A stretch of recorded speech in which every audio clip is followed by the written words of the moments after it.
प्राणियों की मृत्यु, नरक तथा पाप मूलक जन्म का वर्णन। अग्निदेव कहते हैं, मुने, मैं यमराज के मार्ग की पहले चर्चा कर चुका हूं। इस समय मनुष्यों की मृत्यु के विषय में कुछ निवेदन करूंगा। शरीर में जब वात का वेग बढ़ जाता है तो उसकी प्रेरणा से उष्मा अर्थात पित्त का भी प्रकोप हो जाता है। वो पित्त सारे शरीर को रोककर संपूर्ण दोषों को आवृत कर लेता है तथा प्राणों के स्थान और मर्मों का उच्छेद कर डालता है। फिर शीत से वायु का प्रकोप होता है और वायु अपने निकालने के लिए छिद्र ढूंढने लगती है। 2 नेत्र, 2 कान, 2 नासिका और एक ऊपर का ब्रह्मरंध्र, ये 7 छिद्र हैं तथा 8वां छिद्र मुख है। शुभ कार्य करने वाले मनुष्यों के प्राण प्रायः इन्हीं 7 मार्गों से निकलते हैं। नीचे भी 2 छिद्र हैं, गुदा और उपस्थ। पापियों के प्राण इन्हीं छिद्रों से बाहर होते हैं, परंतु योगी के प्राण मस्तक का भेदन करके निकलते हैं और वो जीव इच्छा अनुसार लोकों में जाता है। अंतकाल आने पर प्राण अपान में स्थित होता है। तम के द्वारा ज्ञान आवृत्त हो जाता है, मर्म स्थान आच्छादित हो जाते हैं। उस समय जीव वायु के द्वारा बाधित हो नाभि स्थान से विचलित कर दिया जाता है। अतः वो 60 अंगों वाली प्राणों की वृत्तियों को लेकर शरीर से बाहर हो जाता है। देह से निकलते अन्यत्र जन्म लेते अथवा नाना प्रकार की योनियों में प्रवेश करते समय जीव को सिद्ध पुरुष और देवता ही अपने दिव्य दृष्टि से देखते हैं। मृत्यु के बाद जीव तुरंत ही अतिवाहिक शरीर धारण करता है। उसके त्यागे हुए शरीर से आकाश, वायु और तेज ये ऊपर के 3 तत्वों में मिल जाते हैं तथा जल और पृथ्वी के अंश नीचे के तत्वों में एकीभूत हो जाते हैं। यही पुरुष का पंचतत्व को प्राप्त होना माना गया है। मरे हुए जीव को यमदूत शीघ्र ही अतिवाहिक शरीर में पहुंचाते हैं। यमलोक का मार्ग अत्यंत भयंकर और 86,000 योजन लंबा है। उस पर ले जाया जाने वाला जीव अपने बंधु बांधवों के दिए हुए अन्न जल का उपभोग करता है।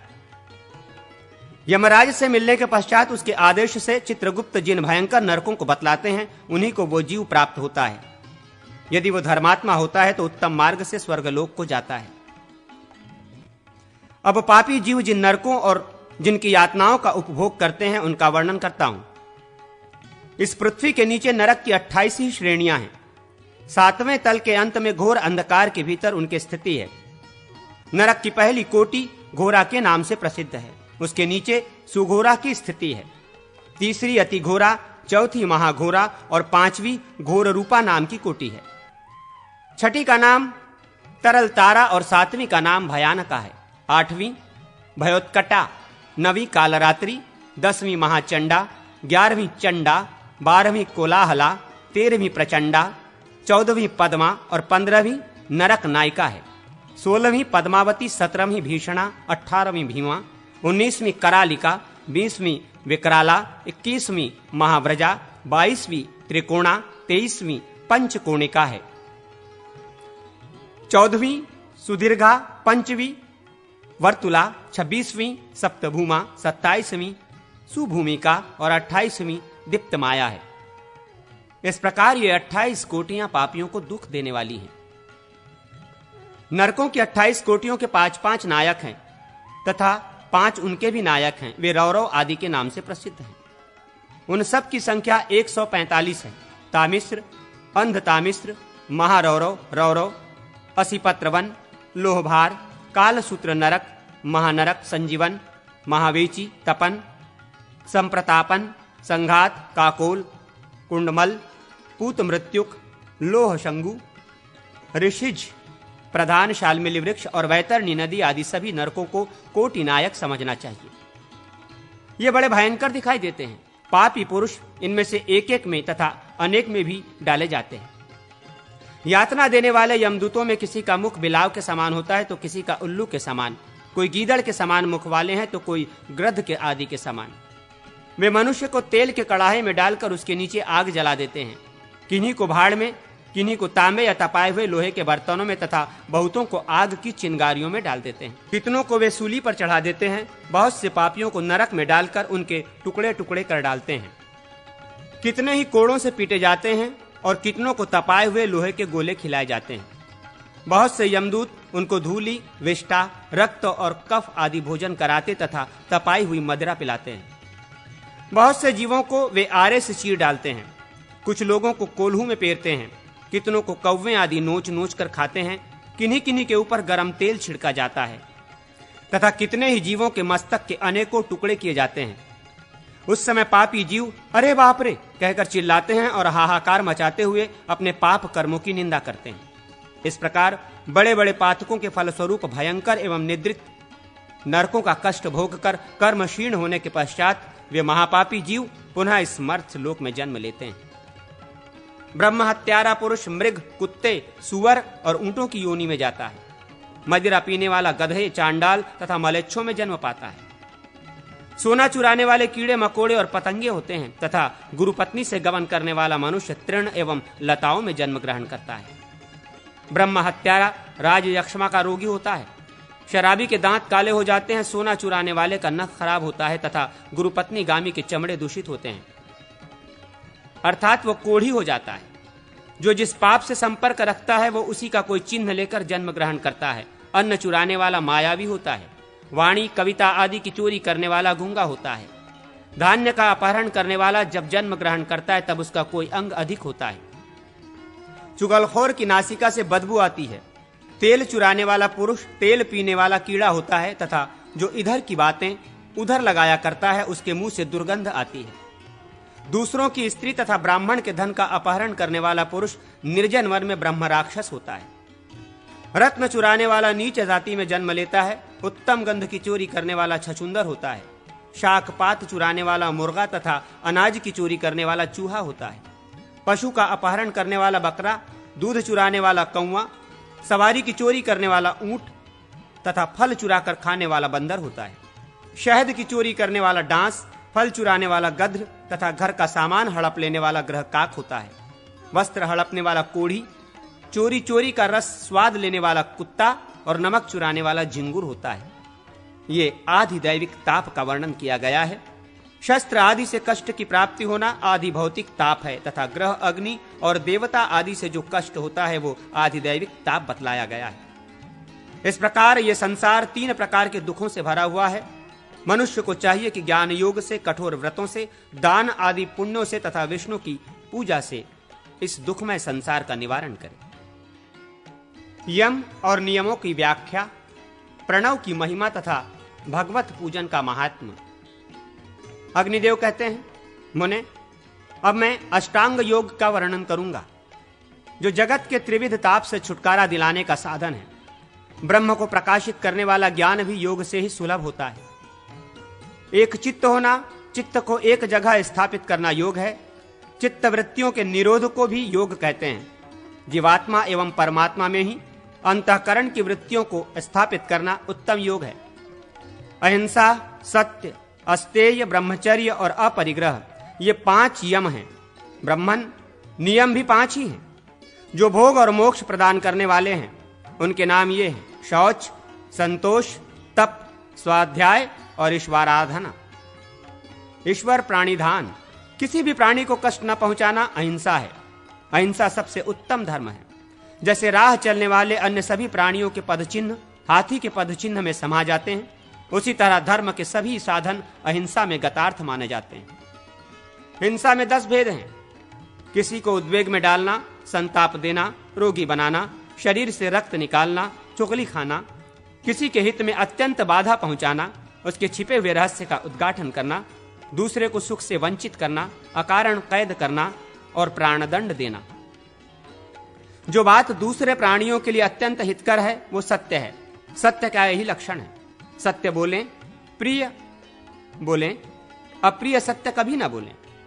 इसी प्रकार प्रिय असत्य भी मुंह से ना निकाले, ये सनातन धर्म है। ब्रह्मचर्य कहते हैं मैथुन के त्याग को।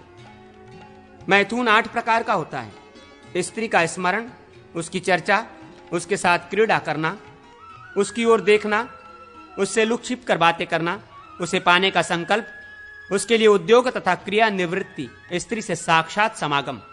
ये मैथुन के 8 अंग हैं। ऐसा मनीषी पुरुषों का कथन है। ब्रह्मचर्य ही संपूर्ण शुभ कर्मों की सिद्धि का मूल है। उसके बिना सारी क्रिया निष्फल हो जाती है।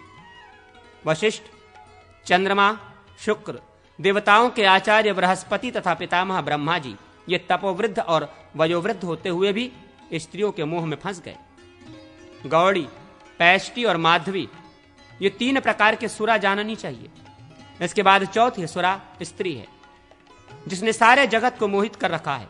मदिरा को तो पीने पर ही मनुष्य मतवाला होता है, परंतु युवती स्त्री को देखते ही उन्मत्त हो उठता है। नारी देखने मात्र में ही मन में उन्माद करती है, इसलिए उसके ऊपर दृष्टि न डालें।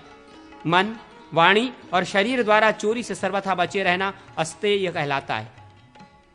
यदि मनुष्य बलपूर्वक दूसरे की किसी भी वस्तु का अपहरण करता है तो उसे अवश्य तिर्यक योनि में जन्म लेना पड़ता है। यही दशा उसकी भी होती है जो हवन किए बिना, बलिवैश्व देव के द्वारा देवता आदि का भाग अर्पण किए बिना ही हविष्य भोज्य पदार्थ का भोजन कर लेता है। कौपीन, अपने शरीर को ढकने वाला वस्त्र, शीत का कष्ट निवारण करने वाली कंथा, गुदड़ी और खड़ाऊं, इतनी ही वस्तुएं साथ रखें। इनके सिवा और किसी वस्तु का संग्रह न करें। यही अपरिग्रह है। शरीर की रक्षा के साधनभूत वस्त्र आदि का संग्रह किया जा सकता है। कर्म के अनुष्ठान में लगे शरीर की यत्नपूर्वक रक्षा करनी चाहिए। शौच 2 प्रकार का बताया गया है, बाह्य और आभ्यंतर। मिट्टी और जल से बाह्य शुद्धि होती है और भाव की शुद्धि को आभ्यंतर शुद्धि कहते हैं। दोनों ही प्रकार से जो शुद्ध है वही शुद्ध है, दूसरा नहीं। प्रारब्ध के अनुसार जैसे तैसे जो कुछ भी प्राप्त हो जाए उसी में हर्ष मानना संतोष कहलाता है। मन और इंद्रियों की एकाग्रता को तप कहते हैं। मन और इंद्रियों पर विजय पाना सब धर्मों से श्रेष्ठ धर्म कहलाता है। तप 3 प्रकार का होता है, वाचिक, मानसिक और शारीरिक।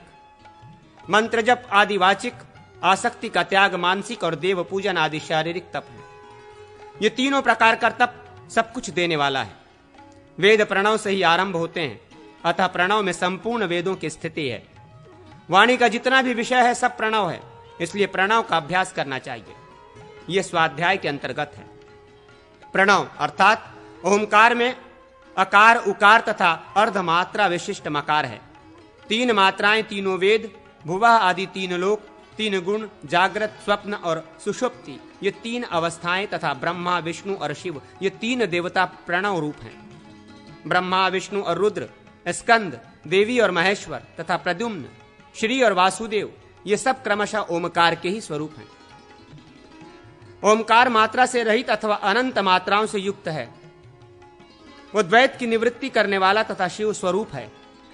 ऐसे ओमकार को जिसने ज्ञान लिया वही मुनि है, दूसरा नहीं।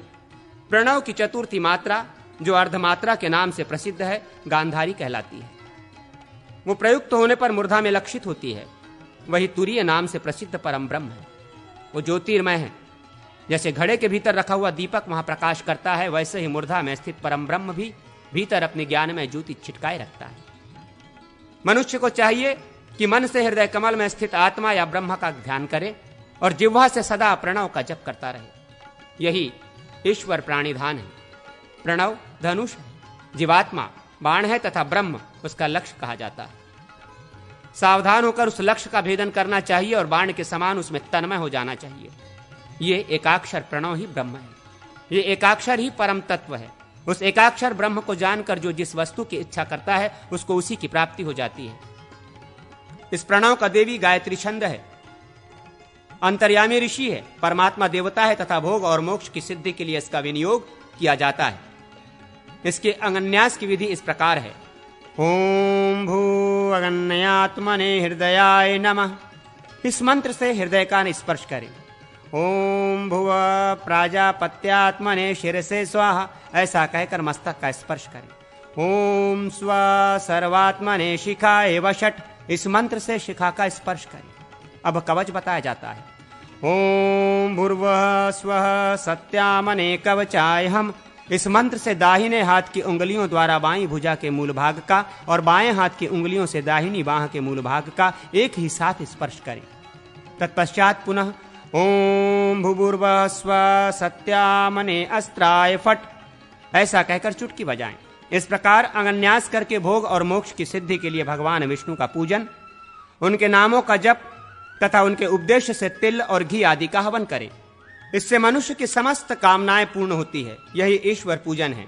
इसका निष्काम भाव से ही अनुष्ठान करना उत्तम है। जो मनुष्य प्रतिदिन 12,000 प्रणव का जप करता है उसको 12 महीने में परम ब्रह्म का ज्ञान हो जाता है। 1 करोड़ जप करने से अणिमा आदि सिद्धियां प्राप्त होती हैं। 1 लाख के जप से सरस्वती आदि की कृपा होती है। विष्णु का यजन 3 प्रकार का होता है, वैदिक, तांत्रिक और मिश्र, तीनों में से जो अभिष्ट हो उसी एक विधि का आश्रय लेकर श्रीहरि की पूजा करनी चाहिए। जो मनुष्य दंड की भांति पृथ्वी पर पड़कर भगवान को साष्टांग प्रणाम करता है, उसे जिस उत्तम गति की प्राप्ति होती है वो सैकड़ों यज्ञों के द्वारा दुर्लभ है। जिसकी आराध्य देव में पराभक्ति है और जैसी देवता में है वैसी ही गुरु के प्रति भी है, उसी महात्मा को इन कहे हुए विषयों का यथार्थ ज्ञान होता है।